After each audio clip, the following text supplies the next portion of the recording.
Rabahai nau tuku ane Imam Hussein Cina tau nau cani wane Imam Hussein Rabahai nau tuku ane Imam Hussein Cina tau nau cani wane Imam Hussein Hussein Hussein Hussein Hussein Hussein Hussein Hussein Hussein Rabahai nawe Imam Hussein Rabahai nawe Imam Hussein Rabahai nawe Niren Hussein Rabahai nawe Niren Hussein Tina tauna ocha nyur Yazid Imam Hussein Panjakan ipanurang paradisa ni Imam لا حول ولا قوة إلا بالله العلي العظيم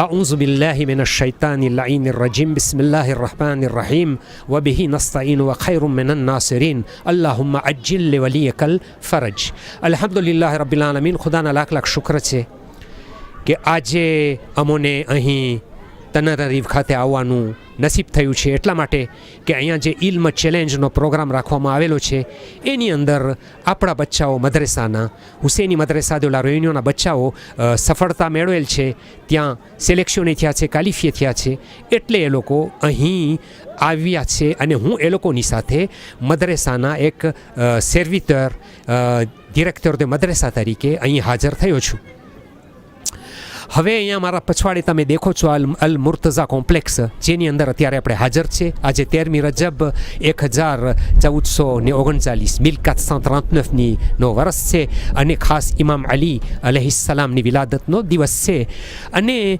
મને કહેવામાં આવ્યું કે હું જે તમારા સામે બયાન કરું તો કંઈક મારી જિંદગીની અંદર આપણા મરહૂમ અલહાજ ગુલામ અબ્બાસ ઉર્ફે રોશન જમીલ એના બારામાં મને શું અનુભવ છે એના બારામાં મને શું અભિપ્રાય છે તો હું આજે ટૂંકમાં કારણ કે મરહૂમનો અહેસાન છે અને કુરાન મજીદની અંદર ખુદાવંદ કરીમ ઇરશાદ ફરમાવે છે હલ જઝાઉલ અહેસાન ઇલ્લલ અહેસાન તો હું આ અહેસાન કદી નથી ભૂલી શકતો અને હું હર હંમેશા મરહૂમને મારા ફાતિહા મજલિસની અંદર યાદ કરું છું એટલા માટે કે મને એનાથી એક બે વસ્તુ એવી મળી છે કે જે મારી પૂરી જિંદગીની અંદર આપણે કહી શકીએ ફ્રેન્ચીમાં માર્કે કરેલ છે એની અંદર એ જામી ગઈ છે મારા દિલો દિમાગની અંદર અને હું નથી ભૂલી શકતો અને મને કામ પણ આવે છે એની અંદર હું પહેલું શરૂઆત કરી કે હું હજી બચપણની હાલતમાં હતો હજી એક આદોલેસા હતો અને મદ્રેસાની મશેંગાની અંદર મદ્રેસામાં જતો હતો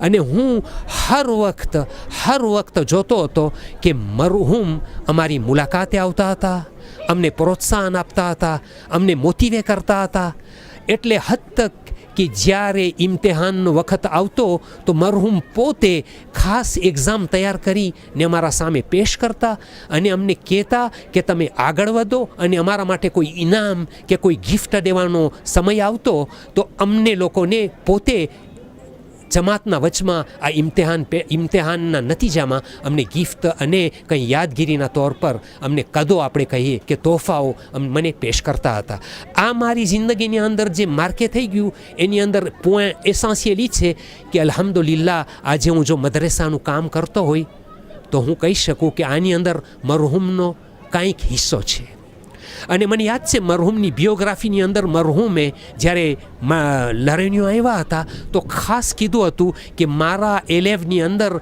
અલ્હાજ અકબરભાઈ જીવાણ આંતરોત્ર મારા એલેવ હતા હું આ તસ્લીમ કરું છું કબૂલ કરું છું એટલે હદ તક કે હું ન ફક્ત એલેવ હતો પણ એક એલેવ આજે એલેવમાંથી મુઅલ્લિમ બની ને એક મદ્રેસાનો સંચાલક બની ગયો મને ખુદાએ તૌફીક આપી જેની અંદર મરહૂમનો પૂરેપૂરો હિસ્સો સમાયેલો છે કારણ કે આ મારી પ્રેરણા આ મારી મોહબ્બત પાસ્યો મદ્રેસા પ્રત્યેનો હું કહી શકું કે મરહૂમે એનો બી મારા દિલો દિમાગની અંદર જરૂર વાવ્યા છે એટલે જ આજે મને મદ્રેસા પ્રત્યે આટલી મોહબ્બત છે મદ્રેસા ચલાવવા માટે મારો આટલો પાસ્યો છે અને હું જેટલી કોશિશ કરું છું એ અલ્હમ્દુલિલ્લાહ ખુદા તરફથી અતા અને તૌફીક છે પણ મરહૂમની આપેલી નસીહતોમાંની આ એક અસર છે બીજી વસ્તુ જે મેં મરહૂમથી શીખ્યું છે.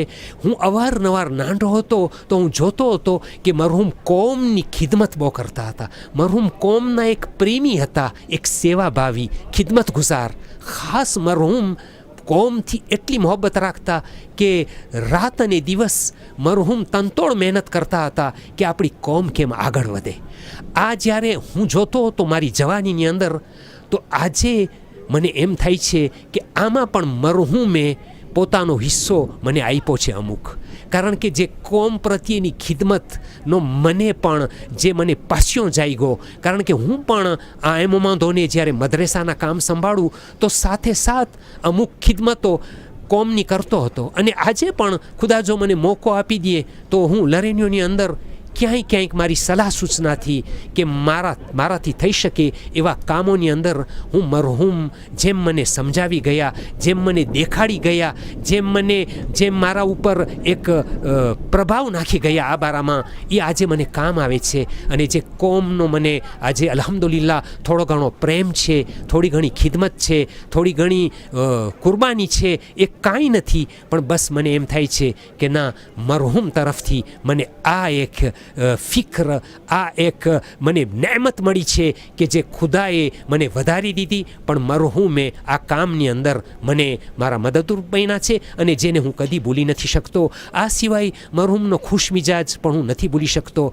મરહૂમનો હસમુખ ચહેરો બી હું નથી ભૂલી શકતો. અવારનવાર જ્યારે અમે ભેગા થાય તો પોતે મને આગળ વધવાનું સલાહ સૂચના આપતા અને કોઈ બી હિસાબે કોમની ખિદમત, મદ્રેસાનું કામકાજ અને ઝાકિરે હુસેન તરીકે પણ જો હું મજલિસ પડાવતો થયો, એની અંદર પણ મને યાદ આવે છે જ્યારે મારી પહેલી મજલિસ હું પડ્યો હતો મશેંગાની અંદર. મારી ઉંમર હતી 14 વર્ષની અને હું પહેલી મજલિસ પડીને જ્યારે મજલિસ પૂરી કર્યો તો મને યાદ છે કે મરહૂમને આપણા એક બુઝુર્ગ મરહૂમ હાજી યુસુફ અલી ચીનાએ મરહૂમને ઇશારો કર્યો કે આ જવાનાને મિલ્લત પહેલી મજલિસ પડ્યો છે, હજુ 14 વર્ષની ઉંમર છે, એને મારા તરફથી કંઈ તોહફો આપો. મરહૂમ રોશનભાઈ ઊભા થયા અને મારા વખાણ કર્યા. હાલાકી હું લાયક નહોતો વખાણનો, અને કોમને કીધા કે આ જવાનીમાં શરૂ કર્યા છે મજલિસ પડવાનું અને એને આપણા બુઝુર્ગ એક નાનકડો તોહફો આપે છે. અને આ તોહફો મારા દિલો દિમાગની અંદર માર્કે થયું કે જેથી કરીને મને પણ આજે ઝાકિરે હુસેન બનવાનો પૂરો શોખ અને આગળ વધવાનું મને એકદમ પ્રેરણા જાગી, મોટિવાશિયો મળ્યો અને હું ડિટર્મિને થયો કે કોઈ બી હિસાબે હું પણ ઇમામ હુસેન અલૈહિસ્સલામનો વારંવાર જિક્ર કરું. મને લાગે છે આટલી મારી જે યાદગીરી મારા ઝહનમાં છે મરહૂમ પ્રત્યે અને જે એનો અહેસાન છે, એ અહેસાનનો બદલો હું થોડો ઘણો આજે વારવાની કોશિશ કરેલ છે.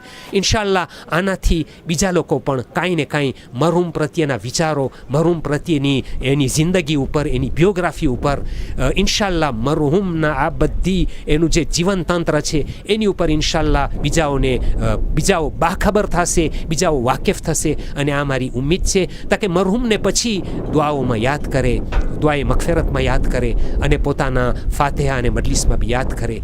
વ આખિરુ દાવાના Anil હમ્દુલિલ્લાહ રબ્બિલ આલમીન. D'abord, comme nous savons dans l'histoire, témoigne que parmi les religions monothéistes, c'est l'islam qui a pénétré en premier ici à Madagascar. Il y a au sud de Madagascar, du côté de Philippines, du côté de Manakar, et il y a aussi même de Nosibé aussi. Et surtout ici à Majenga, c'était d'abord les Arabes qui ont rentré en Philippines, au sud. Et à Nosibé, c'était des Zanzibariens. Mais ici à Madagascar, ici à Majenga, il y avait des Indo-Pakistanais, il y avait des Arabes et surtout des Comoriens. C'est parce que lorsqu'on parle de l'islam à Madagascar, on ne peut pas parler de l'islam sans parler des Comoriens. Comme il est dit toujours que Majenga est la capitale islamique de Madagascar. Pourquoi tout ça? Parce que c'était à Majenga qu'il y avait beaucoup de musulmans et qu'il y a encore beaucoup de musulmans par rapport dans les autres provinces, par rapport aux 6 provinces, par rapport aux 22 régions de Madagascar. Pourquoi c'est nombreux des musulmans à Majenga? Parce que comme je viens de dire, il y avait des Zanzibariens, il y avait des Comoriens, des Arabes et des Indo-Pakistanais. C'est-à-dire qu'il y avait des hautes personnalités, nos aînés qui ont fait beaucoup des efforts, pour l'établir, pour faire apprendre les gens l'islam, pour activer les jeunes à aimer, à apprendre à pratiquer l'islam. Prenons par exemple un exemple de Al-Marhoum, le regretté Roshan Jamil, paix à son âme. Si on regarde le regretté Roshan Jamil, lui, il était un Indo-Pakistanais, mais il travaillait avec nos parents comoriens sur l'établir. C'est parce que Roshan Jamil, dans le temps passé, même s'il était un Indo-Pakistanais de l'école chiite, il pénétrait dans les mosquées sunnites. Il travaillait avec des grands chefs sunnites. Moi, je m'en souviens bien, surtout dans cette mosquée-là, au moment de son vivant, il passait souvent ici. Il aidait ces mosquées dans le dernier temps. Il s'intéressait beaucoup aux jeunes. C'est parce que tu trouves dans l'histoire de Madagascar, je ne dis pas de ce Madagascar, de Madagascar, Roshan Jamil a pu bâtir une 200 de madrasas à Madagascar, dans tous les coins de Madagascar. Et ce Roshan Jamil, le regretté, paix à son âme, on ne l'oublie jamais. Tu ne peux pas parler de l'islam à Madagascar sans parler de Roshan Jamil. Et il le méritait. L'histoire est le témoin de la vérité. Et comme je vous avais dit, Roshan Jamil, comme on dit à Malagache, c'est-à-dire qu'il ne distingue pas. Lorsque tu parles de l'islam, tu es musulman, tu es déjà le frère de Roshan Jamil. Vous êtes de telle ou telle mosquée, tu parles de la mosquée sans demander une mosquée chiite ou sunnite. Non, tu parles de mosquée, tu demandes de l'aide, Roshan Jamil est là pour aider. Alors, si on reste là jusqu'à demain matin, on ne peut pas terminer en parlant de Roshan Jamil plus particulièrement.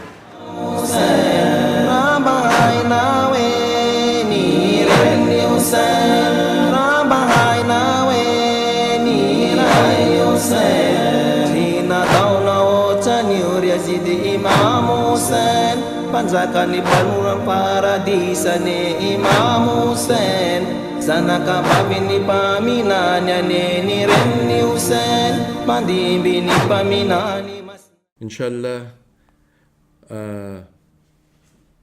Programme દરમિયાન આપણે મરહુમ રોશન મામા મરહુમ રોશન જમીલ ની જિંદગી બારામાં અમુક વાતચીત કરશું. રોશન મામાની જિંદગી બારામાં જ્યારે વાત થાય તો બેશક એની એક જિંદગી હતી મજુંગા દરમિયાન કે જે આપણી કોમ દરમિયાન હોય કે પછી બીજા પરકોમ લોકો સાથે જે એનો રિશ્તો હતો, એના અમુક પ્રોગ્રામો હતા તે હોય. અને બીજો ભાગ જે છે ખાસ કરીને પોતે જ્યારે તના રહેવા આવ્યા ત્યારે ઇનિસમાં યા તો બિલાલ મિશન સાથેનો એનો જે રિશ્તો યા તો એના જે પ્રોગ્રામો હતા તે છે. હવે જ્યારે આપણે ઇનિસમાં કે પછી બિલાલ મિશનની વાત કરીએ તો એની અંદરમાં બેશક બિલાલ મિશનની શરૂઆતની વાત જરૂર થાય. તો આપણે અમુક સમય માટે આપણે તેની જિંદગી યા તો તે બિલાલ મિશનની શરૂઆત કે જે મોરંદાવા ખાતે થયેલ હતી તેના બારામાં વાતચીત કરીશું. સૌપ્રથમ આપણે તમને ખબર છે બધે ઠેકાણે જ્યાં આપણા ખોજાભાઈઓ હોય છે દર માહે મોહરમમાં ખાસ કરી અને આશુરાની રાતના આશુરાના દિવસે એક જુલુસ નીકળતું હોય છે. મજુંગા હોય કે પછી મારુભાઈ હોય કે પછી મહીવતનાનું હોય કે ચુલિયાર હોય કે મોરંદા હોય કે બીજા ઘણા ગામોમાં જુલુસ નીકળતું હતું. તો મોરંદાવામાં પણ જુલુસ દર વર્ષે નીકળે અને જુલુસ દરમિયાન ફ્રેન્ચીમાં તકરીરો થાય કે આપણે શું કરી રહ્યા છે, ઇમામ હુસેન બારામાં શું છે, તે જે લોકો ભેગા થયા હોય જોવા માટે એ લોકોને સંદેશો પેશ કરવામાં આવે. આશુરાનો આ પ્રમાણે પ્રોગ્રામ ચાલતો હતો ને પછી આહિસ્તા બધાને એમ થયું કે આપણે આ પબ્લિક અહીં આપણને જોઈ રહી છે તો આપણે ચાલો આ લોકોને કંઈક સમજાવીએ. પછી આહિસ્તા એ દરમિયાનમાં જુલુસના દરમિયાનમાં સ્પીચો ચાલુ થઈ મલગાસી જબાનમાં અને સ્પીચો થઈને એમાં કરબલાનો વાક્ય અને બધું બયાન થવા લાગ્યું. એમાંથી શું થયું કે અમુક ટાઈમ પછી એક લોકલ પબ્લિકવાળો ત્યાંનો આપણો માણસ આવ્યો અલ્હાજ અબ્દુલ મોમિન પાસે અને અલ્હાજ અબ્દુલ મોમિનને સવાલ કર્યા કે ભાઈ આ તમે બધું બયાન કર્યું, મને આના બારામાં જરાક વધારે જાણકારી અને જાણવું છે. તો તો પછી અલ્હાજ અબ્દુલ મોમીન પહેલાં શખ્સ છે કે જેણે આપણા જે ભાઈ આવ્યા હતા એને બધું મલગાસી જબાનની અંદરમાં આખું બધું ઇમામે હુસૈન અલ ઇસ્લામનો વાક્યો, પછી ત્યાંથી હાલતા ઇસ્લામ કેવી રીતના કુરબાનીઓ દેવાણી અને ઇસ્લામ કેવી રીતના ફેલાણો એ બધું એને બયાન કરવામાં આવ્યું. એનાથી પહેલો અસર એ થયો કે એ પણ શિયા થઈ ગયો મુસલમાન, અને એના પછી એના પૂરું ફેમિલી મુસલમાન થઈ ગયું. અને ત્યાંથી શરૂ થયું પોતે પછી પોતાના ફેમિલીને અને બધાને આહિસ્તા આહિસ્તા મુસલમાન કરતા ગયા. અને પછી આપણા અલ્હાજ અબ્દુલ મોમીનને પણ એમ થયું કે ચાલો આના બારામાં જરાક વધારે આપણે કામ કરીએ કે જેથી કરીને માણસોને ખબર પડે કે ઇસ્લામ શું છે. આનો શરૂઆત એક ફેમિલીથી થયું હતું. અત્યારે અલ્હમ્દુલિલ્લાહ લગભગ 1982 એટલે 1982માં આ પહેલો બનાવ બન્યો અને મોરોન્ડાવામાં શરૂ થયું હતું. અને પછી તો એના અંદરમાં આહિસ્તા આહિસ્તા અલ્હાજ અબ્દુલ મોમીન મોરોન્ડાવામાં સેન્ટરો ચાલુ કર્યા અને એના અંદરમાં માણસો આવવા લાગ્યા અને શીખવા લાગ્યા અને એ બધું થયું. પછી આહિસ્તા આહિસ્તા ટુલિયારની અંદરમાં શરૂ થયું. પછી ત્યાંથી હાલતા આહિસ્તા આહિસ્તા માજુંગાની અંદરમાં અલ્હાજ અબ્દુલ મોમીનની સાથે અલ્હાજ અબ્દુલ મોમીને યાની કે કોલાબોરેશન કર્યો. અને એના પછી અલ્હાજ રોશન જમીલે વધારે આનો ફેલાવ આખા મડાગાસ્કારમાં થયો. આનો ફક્ત ટૂંકની અંદરમાં એ કે આપણને આનો લાભ શું થયો, યાની કે પબ્લિકની અંદરમાં જ્યારે માણસો આ પ્રમાણે થવા લાગ્યા, નાના ગામડાઓની અંદરમાં મુસલમાન અને ઇસ્લામ આવવા લાગ્યો, તો એ લોકોના જે ક્રિશ્ચિયનો હતા, જે લાદીન હતા, એ લોકોએ કહ્યું કે અમુક અમારે ત્યાં એવી જગ્યાઓ હતી કે જ્યાં કોઈ પણ માણસ જઈ નહોતું શકતું, એટલી ડાકાબાજી ત્યાં હતી. ડાકુ લોકો હતા કે કોઈ આપણે જઈ ના શકીએ. જે હોય કે મુસલમાન ઇસ્લામ મઝહબ આ જગ્યાની અંદરમાં આવ્યો તો અત્યારે આપણે બધા સેફટીથી ઘણી વખતે ઘરના દરવાજા ખુલ્લા મૂકીને સૂઈ જાય છે, આપણને તકલીફ નથી. શા માટે? કારણ કે માણસો હવે એમ સમજે છે કે આપણને શરાબ નથી પીવાનું, આપણને આ ફલાણું કામ નથી કરવાનું, આ ચોરી નથી કરવાની. તો કે જવાનોની અંદરમાં જ્યારે આ વાત ફેલાણી તો પૂરી પબ્લિકને પૂરા લોકોને અમનો અમાન નસીબ થયું. Tena uma dia Sheikh Ilyas zay fantatra amin'ny anarana hoe kamarady Namova zay zanatany avy eto Ondava Menabe, anisan'ireo zay converti taorian'ny hetsika nataon'ny marhum Alhaj Abdul Momin rahmatullah alayhi, izay niatomboka tamin'ny taona 1980 teto Mondava, izay nanombohana ny tabligh Shia Malagasy teto Madagasikara izany.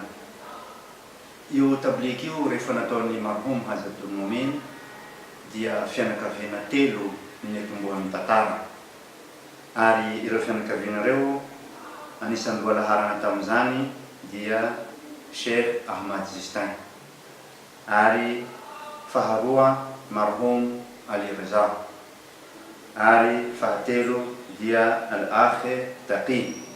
Ni Hussein Rama Naweni Ni Hussein Zafikir ni paminanya ni Imam Hussein, Zafikir ni paminanya ni Imam Hussein.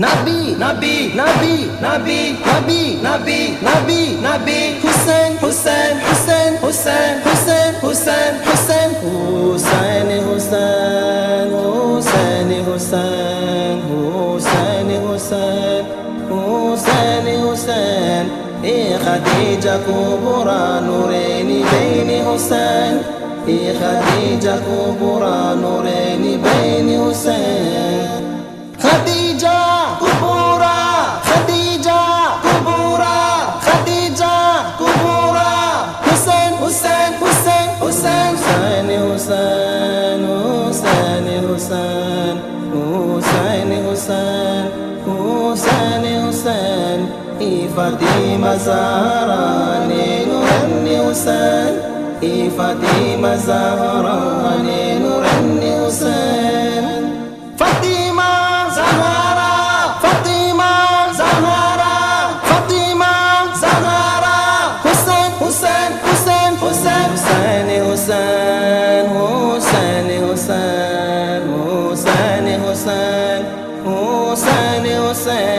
علي أمير المؤمنين نورين حسين علي أمير المؤمنين نورين حسين حيدري يا علي حيدري يا علي حيدري يا علي علي علي علي علي حسين حسين حسين حسين حسين حسين